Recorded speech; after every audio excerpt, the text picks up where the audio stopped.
Well, hey everybody, this is Malik, and I want to welcome you back. Sorry I've been gone for a while, but things have been a little bit hectic at work and all. But I've had a couple of people ask me for, since we're getting to the end of 2018, ask me for some of the top breaches, mostly of 2018. But I decided, you know what, let's just open it up a little bit bigger than that. Let's go to the top breaches in history. Now, these breaches are not by financial theft, because then we could cut out a bunch of them. These are by sheer number of records stolen.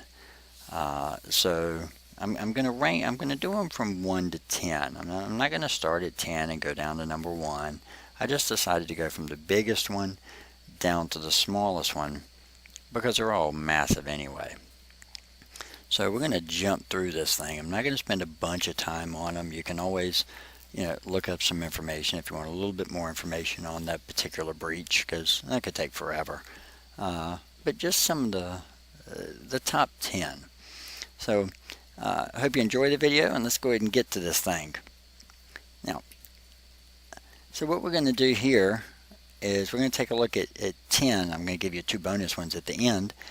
But if you like the video, make sure you click that subscribe button, you ring that bell so you can get notifications when I do publish new videos. I do have a couple of them coming out. In fact, one particular one that was asked of me of getting past the Windows 10 password if you forgot your password on your administrator account. How can you still get in? So I'm going to show you how to do that. I'll probably even put that one up tonight because I've already got the setup for it anyway. So without further ado, let's get to rolling into this thing. So the top 10 breaches. Now we're going for the biggest one first, and this should be no surprise to anybody. I threw this in kind of last minute just so you can see. You probably already seen this. But on average, what we do online every 60 seconds, 4.3 million videos being viewed, 38 million text messages being sent, 187 million emails, $862,000 spent online, 3.7 million searches. So we are constantly online. We have accounts through all these multiple places, through Instagram and Twitter and our email, and now we have Twitch and Amazon and Snapchat, and you name it, we have accounts all over the place. All of these accounts are being breached, every single one of them. There's really not a single one up here that hasn't been hit at some time or the other. In fact, everyone I can think of, everyone I'm looking at right now, has pretty much been hit. Of course, we all know about Facebook. So anyway, let's take off with the top 10. So number 1 should be no surprise to anybody: Yahoo. The breach was first discovered in September 20, or let me say not discovered, but first released to the public September 2016, and then 2 of them in December 2016. But there were over 3 billion accounts stolen over the course of those over the course of the years of when it was found versus when it actually started. That number of stolen accounts keeps this in the top 10 and in number 1 by a long shot. Now, yes, a lot of these accounts were duplicate accounts. They were stolen multiple times. Because on a large webinar I was in, it stated that their entire user base was taken, which only existed of about 1.6 million account, or 1.6 billion accounts. So yeah, there are some duplicates because they were stolen over multiple times. So really everything they had was taken. It was attributed to state-sponsored hackers, and the data was sold on the dark web to multiple different groups. If there is a good side to this, there was really no financial data stolen because Yahoo just doesn't hold that type of data. But this was also during the time when the breach was found that Verizon was going to purchase Yahoo. So the price fell from 4.8 billion to 4.48 billion. So that's a $350 million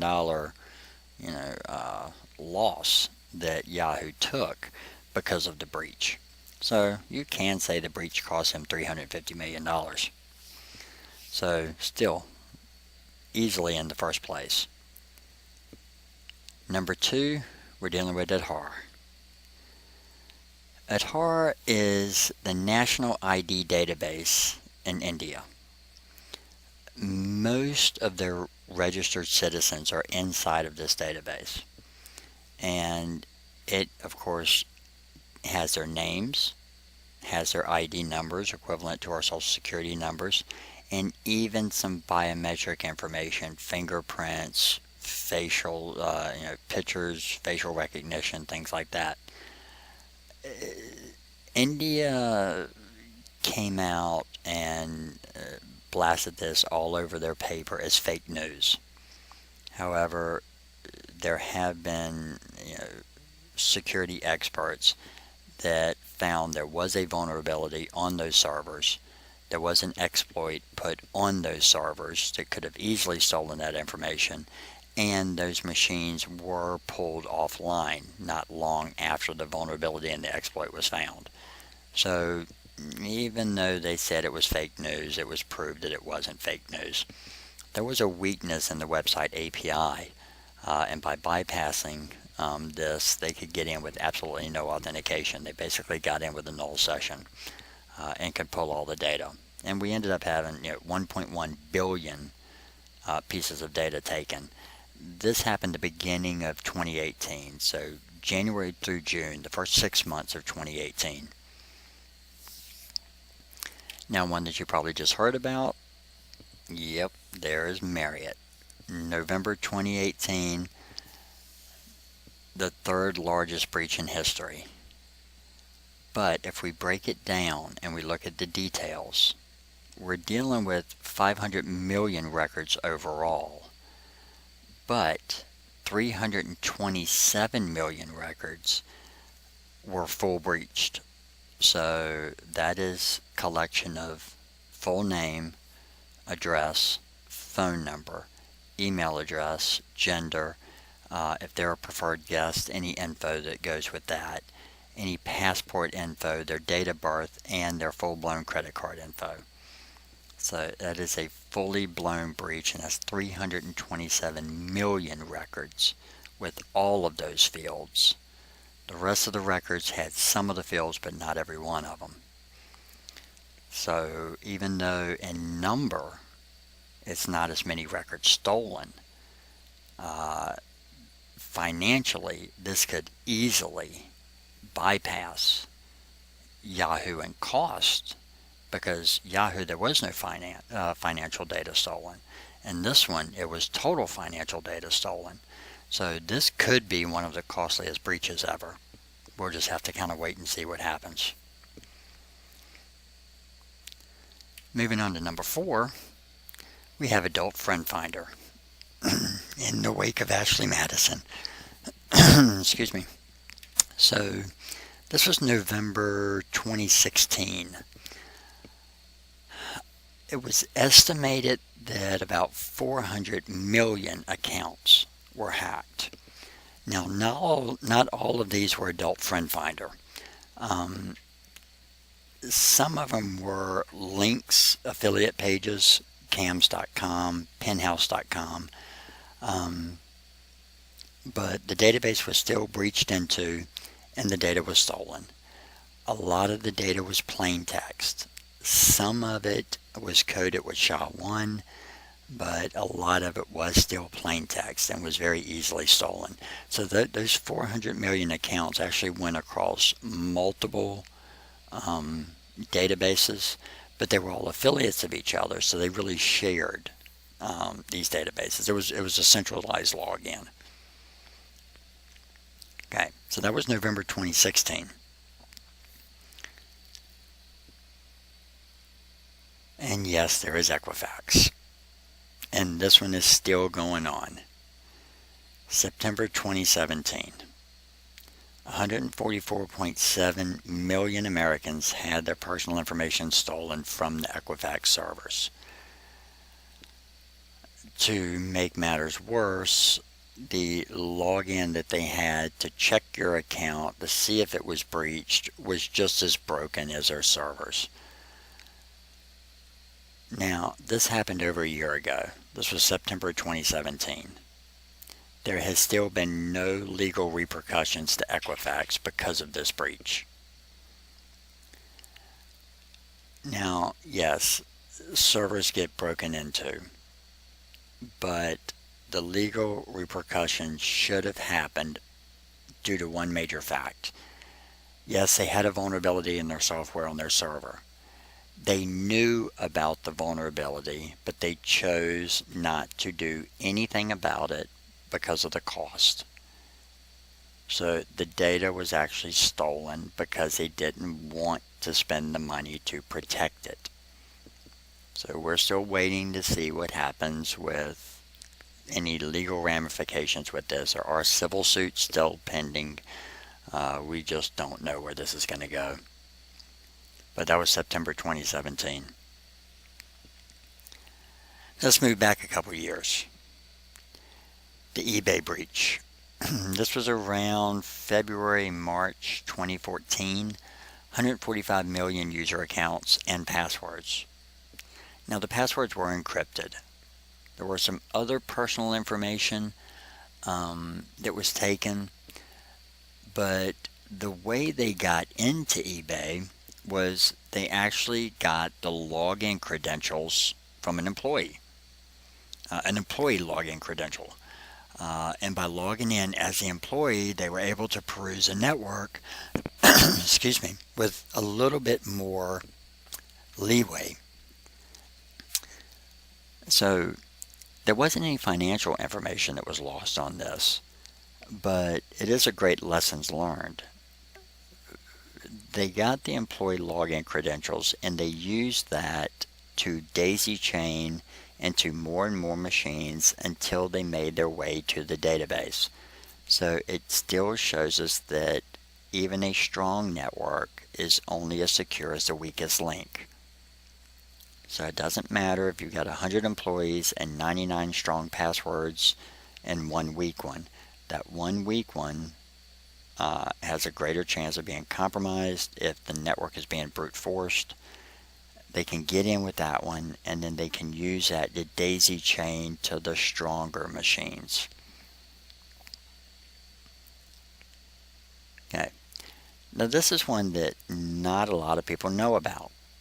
It's Heartland Payment Systems. They set up payment systems for a lot of different companies. Now theirs was a physical break-in. So somebody busted a window and went in, stole a bunch of computers and a bunch of laptops.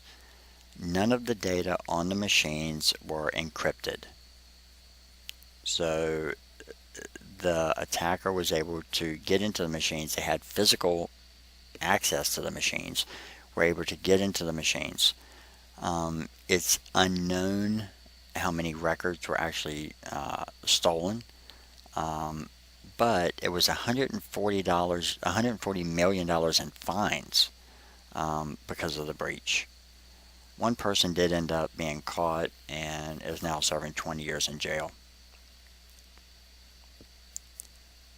All right. Now most of us remember this one, Target. Now we're going back to December 2013. So in December 2013, oops, sorry about that. I clicked back. In December 2013, 70 million customer records and 40 million credit cards and debit cards were compromised through their POS. Damages, according to Target, were around $1 billion to the company. And it all started with the theft of credentials from an HVAC contractor. This was a pretty sophisticated breach. It was about an 11-step breach They used those credentials to log in, but there was only so many places they could go.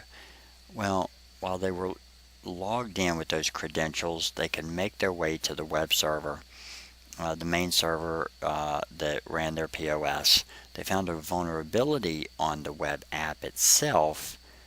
They could gain a shell to that machine.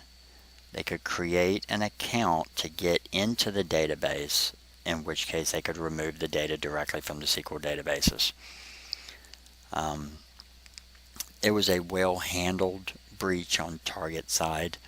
They did come out. They did mention that the breach was out there, that right much data was taken, the POSs were removed, and new ones were added as quickly as possible. But still, we're looking at $1 billion loss to Target. So that was December 2013. So moving on to number 9 and going back a couple of years, we have TJ Maxx, and some of their other affiliate companies. Now, this one's a little bit more interesting because TJX found out that there was a breach in 2006. They didn't release it. I think it was November 2006. They didn't release it until January 2007. So they didn't reveal that they were breached for up to 2 months. They finally revealed to the public that there was a breach of 45.6 million credit cards and debit cards that were stolen over a period of 18 months, starting in, I think it was November 2006, back. So at that time, this was the largest breach to date.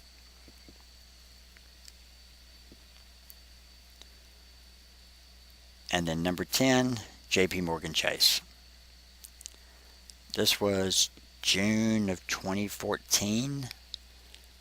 We had 83 million accounts from regular clients and 7 million business accounts that were compromised by a zero-day attack, a vulnerability and a zero-day attack on their servers. It took about 2 months for them to discover them, which was June. They discovered it in June of 2014. Now, the bank still insists that the only data that was stolen were their names, email addresses, physical addresses, and phone numbers. No financials at all were taken in the breach. Okay. Now, I do have 2 other ones on here. I do have Sony and I do have Uber, only because of how interesting those 2 are. Sony is actually number 12. Number 11 is Anthem. Number 12 Sony. Number 13 is Uber. Sony, in April of 2011, of course the Sony PlayStation Network was breached. There was a fine associated with this breach, and there was a settlement from all the lawsuits associated with this breach. So there was a $15 million settlement by Sony and a $425,000 fine that Sony had to pay because it was stated that this vulnerability could have very easily been avoided. Just Sony didn't do anything about it. So there was a rather small fine, in Sony's grand scheme of things, a rather small fine for the sheer amount of breach. But the Sony PlayStation Network was down for roughly 6 weeks, and at the same time Sony Entertainment of America was hit. So fairly large one there. And then Uber. Uber's the one that really gave people, if they follow this, really gave people a very bad taste, and Uber had to do a whole lot of PR to cover this thing. This happened in 2016. Now, I'll start it out by saying there was a $148 million fine because of this breach. The breach occurred, of course, in their databases. The hacker acquired over 600,000 driver's license numbers. I forgot overall how many records they took from riders and drivers, but 600,000 driver's license numbers. The reason why the fine was so steep was when Uber found out about the breach and found out about the hacker, and I don't know if this was more of a ransom that the hacker was doing, they paid the hacker $100,000, and they paid him out of their bug bounty. So although this was not done as a bug bounty, this was more of a ransom attack. Being more of a ransom attack, they paid him $100,000, had him sign an NDA agreement, and was either going to have him destroy the data or return the data back to him. So nobody would find out. So they tried to keep this quiet. They did not want the public to know about it. Well, it still came to light a couple of months later. So it was a total violation of the data privacy policy, the Data Privacy Act, in which case that is why the fine was so hefty at $148 million. And again, Uber is still trying to recover from this. Since then, the people that signed off on the $100,000 to be paid have been let go, but that's to be expected. They are now collateral damage. You have to let them go, even if they were told to do it. You kind of have to let them go to protect the company. So they're the 10 big ones, and then 2 little bonus ones there, number 12 and number 13. But this is where we sit now. I mean, on average, everything we have is online now. There's over 6 million records every day that are being compromised. 257,000 records an hour, 4,000 records a minute. That's 72 records a second that are being taken. We have accounts all over the place. From Facebook to Instagram to LinkedIn to Snapchat to our emails. On and on and on and on.